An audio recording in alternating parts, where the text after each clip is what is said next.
Buenas tardes, Iglesia Cristiana Filadelfia San José y amigos que nos siguen en las redes sociales. Estamos con reflexiones bíblicas y hoy vamos a ver una que he titulado Dios observa y actúa. Está basada en el libro de los Salmos, capítulo 80. Y se ha hablado mucho del amor de Dios, de su misericordia, de su bondad, de que no debemos temer si lo tenemos a Él, de que Él quiere darnos paz en la tormenta, de que a veces nos suceden cosas haciendo el bien cuando nada parece tener sentido, ¿recuerdan? Y sí, esto es cierto, Dios es amor, pero también es fuego consumidor. Él es justo y por lo tanto da a cada quien lo que merece. Y todo lo que el hombre sembrare, eso también cosechará.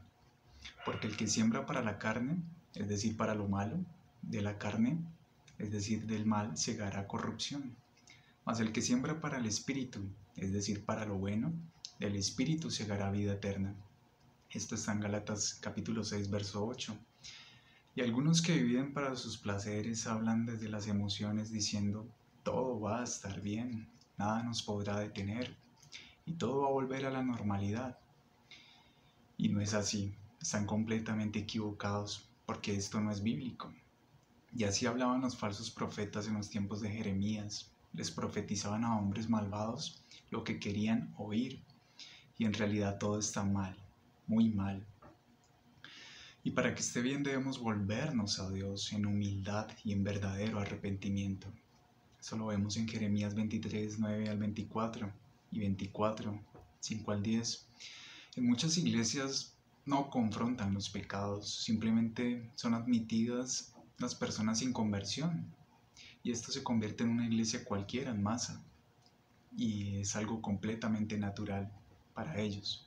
Pero esa iglesia pronto será nada más que un trozo de mundo con etiqueta de cristianismo. Pero es necesario hacerlo. Así lo hizo nuestro Señor Jesucristo con la mujer samaritana y con todos los que se acercaban a Él, bien sea por una sanidad o por un milagro. Y el Señor le dijo en una ocasión a alguien, vete y no peques más, porque te sobrevendrá algo peor. Charles Spurgeon, un predicador inglés, dijo, nunca se dijo, al que el Señor ama, enriquece o prospera, sino al que el Señor ama, disciplina. Pasemos al Salmo capítulo 80 y veamos algo importante. Dios está hablando sobre la nación de Israel y Él hace una pregunta en el verso 12, miremoslo. Dice, Dios del universo, ¿por qué dejaste tu vid sin tu protección? Esto lo dice en la versión de la traducción en el lenguaje actual. Y vid es el árbol que da fruto, uvas. O sea, el fruto que da la vid son las uvas. Y ahora Dios había puesto muros alrededor de la nación de Israel. Y ahora parece que Dios ha derribado el muro. Y luego dice, ¿por qué destruiste los muros que protegían tu viña? Ahora todo el que pasa por allí se lleva la fruta, lo dice la palabra de Dios para todos. Y también había allí un animalito que era el jabalí. Y el jabalí es un cerdo salvaje que desperdicia la madera. Y esto representa a la nación de Israel. Y la bestia salvaje del campo lo devora, dice el texto. Dios derribó el muro. Y la pregunta que hago esta tarde, ¿Dios lo hará otra vez? Ahora lo que tenemos aquí en el Salmo 80 es una oración por avivamiento. Es la oración de un patriota. Y está orando por un avivamiento nacional. Y él está orando también por restauración espiritual. Miremos los versículos 1 al 3. Dice, Dios y pastor nuestro, tú guiaste como a un rebaño a tu pueblo Israel. Tú reinas entre los querubines. Ahora escúchanos. Hazte presente y muestra tu poder a las tribus de Efraín, de Manasés y de Benjamín. Ven a salvarnos. Dios nuestro, cambia nuestra triste situación. Muéstranos tu bondad y sálvanos. En la traducción en lenguaje actual. Y esta es una oración por avivamiento y fue una oración en días desesperados, como los que estamos viviendo actualmente nosotros, de pandemia, de muertes, de hambre, de violencia, de guerras, de crisis económica, etc. En el verso 7 dice, Dios del universo, cambia nuestra triste situación, muéstranos tu bondad. y sálvanos. Hay 4 cosas en este salmo que quiero que veamos, y hoy estamos viendo 2, y si Dios lo permite, en la próxima veremos las otras 2. Quiero que veas cuán aplicables son estas a Estados Unidos y a Colombia en la actualidad. Lo primero que quiero que veamos es que allí hubo una gran desesperación nacional, una gran desesperación nacional. ¿Y por qué hubo desesperación? Pues la respuesta la vemos en el versículo 4. Allí también dice que había esterilidad espiritual y dice: Dios nuestro, Señor del universo, ¿hasta cuándo por tu enojo no atenderás la oración de tu pueblo? ¿Hasta cuándo por tu enojo no atenderás la oración de tu pueblo? Pregunta el salmista. Y había esterilidad porque la gente está orando, pero Dios no contesta la oración. Por el contrario, no solo Dios no responde a la oración, sino que la oración del pueblo está enojando a Dios. ¿Y sabías que la oración de un pueblo no arrepentido es un insulto al Dios Todopoderoso? Pues se insulta la santidad de nuestro Dios Santísimo. Y Él pretende hablar con Dios sin su justicia, y esto es algo repugnante para Dios. Es como el mal aliento. Todos lo notan, menos el que lo tiene, y fastidia a su interlocutor. Esto lo aplicamos a Estados Unidos y a Colombia porque estas naciones están orando. Sin embargo, los pozos negros de iniquidad están llenos y se están desbordando. Y Dios está enojado con las oraciones de su pueblo. Pasamos 6 días a la semana sembrando para la carne salvaje, en el contexto del salmo que leímos. Y luego venimos el domingo y oramos por el fruto de la cosecha. Pero Dios no va a hacer eso. ¿Por qué? Porque hubo en esa nación esterilidad espiritual, es decir, que no producían fruto espiritual. ¿Y ese fruto cuál es? Pues primero, principalmente es el arrepentimiento. Lo vemos en el verso 4 y está grabado por la tristeza personal en el versículo 5. Miremoslo. En vez de comida nos has dado el pan amargo que nuestras lágrimas amasaron. En vez de bebida has hecho que nos bebamos nuestras propias lágrimas. Esta era una nación bautizada con lágrimas saladas. ¿Y por qué? Porque hay una regla, es que la tristeza sigue al pecado. La tristeza sigue al pecado, como la noche sigue al día. Y la Biblia dice en Proverbios capítulo 29, verso 2, cuando los justos dominan, el pueblo se alegra, mas cuando domina el impío, el pueblo gime. Y estamos viendo eso precisamente en Estados Unidos, en Venezuela.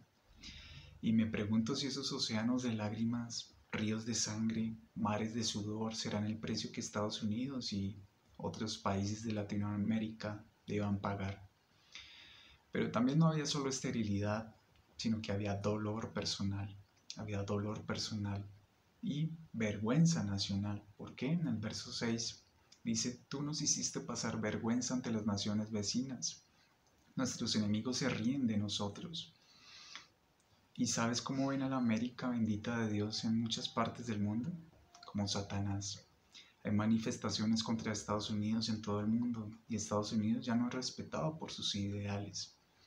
Y Colombia no es la excepción, porque muchos nos catalogan como nación de narcotraficantes, de terroristas, de guerrilleros. Y cuando llega un vuelo de Colombia a Europa o a otros destinos, hay alerta aeropuerto.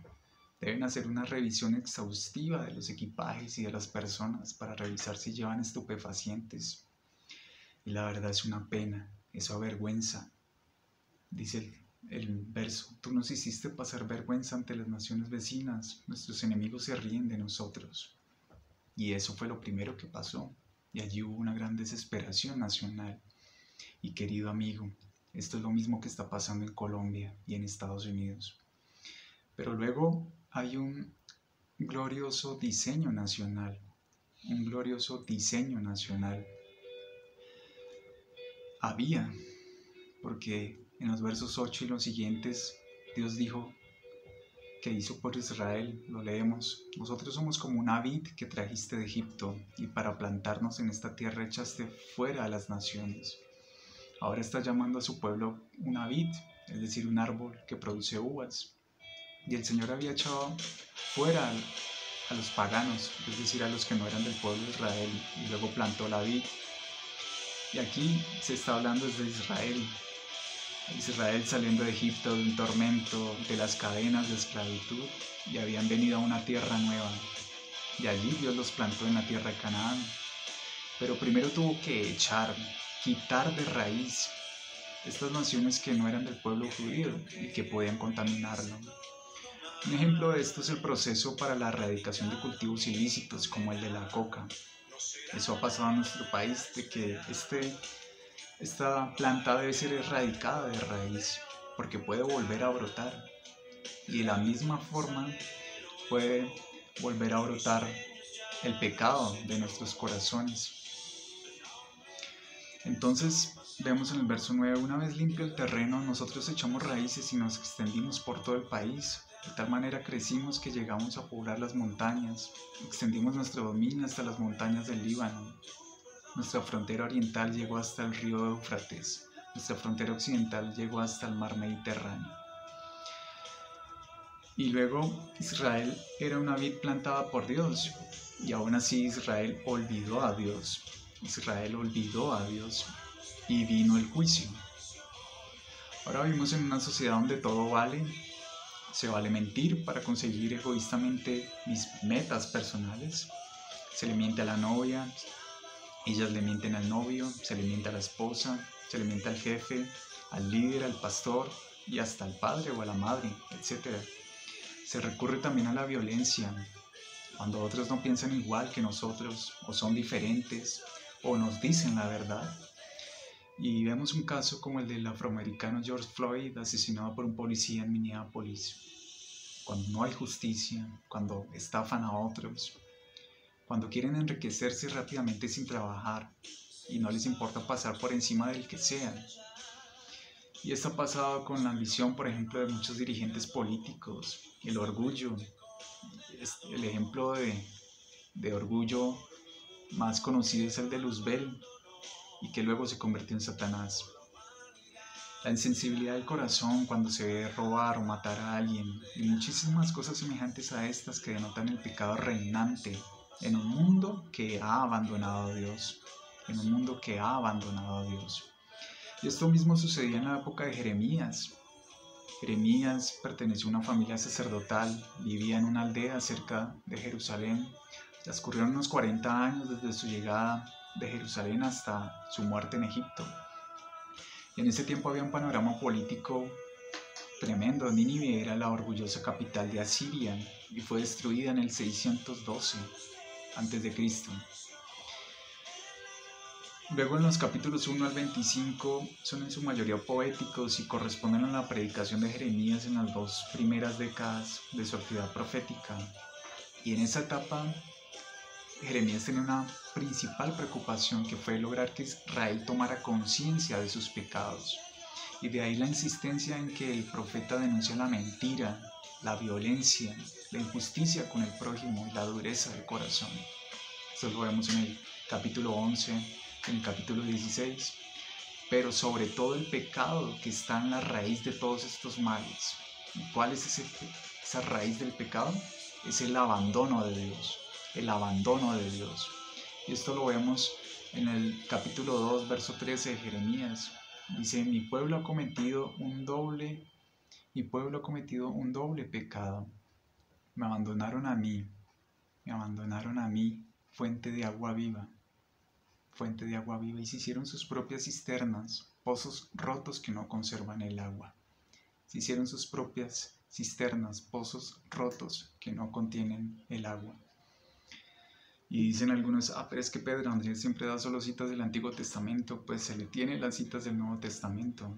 En Juan capítulo 4, versos 10 al 14, Jesús le contestó, si supieras lo que Dios da y quién es el que te está pidiendo agua, tú le pedirías a él y él te daría agua viva.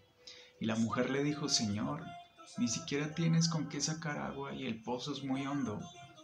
¿De dónde vas a darme agua viva? Nuestro antepasado Jacob nos dejó este pozo, del que él mismo bebía y del que bebían también sus hijos y sus animales. ¿Acaso eres tú más que él?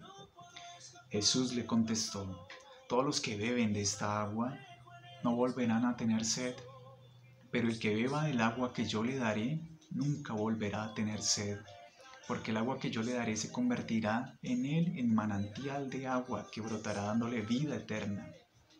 Y amigos, ¿para qué sirve el agua? ¿Para qué sirve el agua? Pues para saciar la sed, ¿verdad?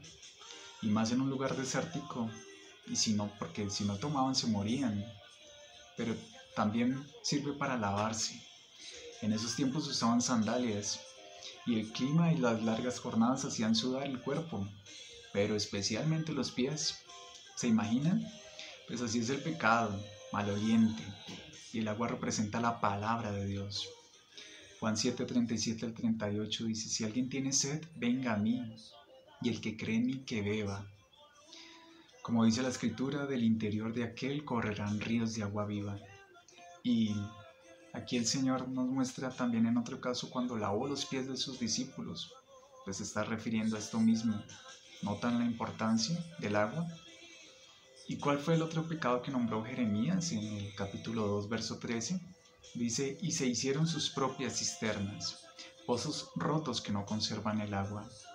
Y en una región como Palestina, donde el agua no abunda, se hacía indispensable construir cisternas para conservar el agua.